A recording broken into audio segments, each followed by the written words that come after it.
Me käisime mõnda aega tagasi mehega reisil.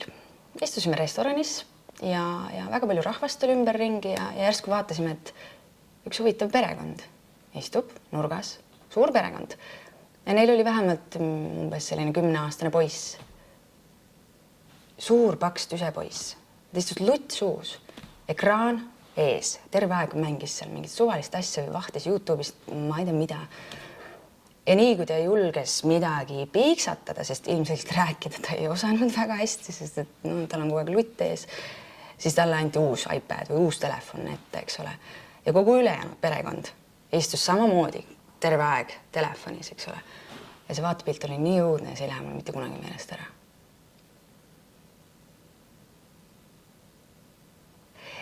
Sest et me hiljuti käisime perekonnaga ühel hästi vahval spordiüritusel, 2-päevane spordisündmus, mida siis paar teatrit korraldavad iga talv.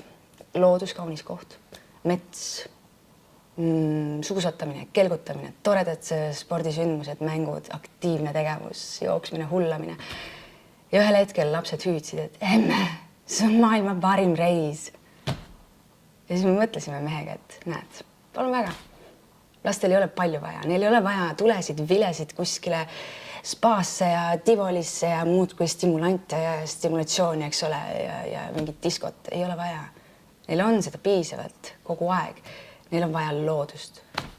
Neil on vaja joosta lumes, ronida puu otsa, nuusutada lilli, mängida käbide, kividega, kõigega. Sest et see maandab, see hoiab neid. Elu on tegelikult lihtne. Rohkem päris asja ja vähem neid asju.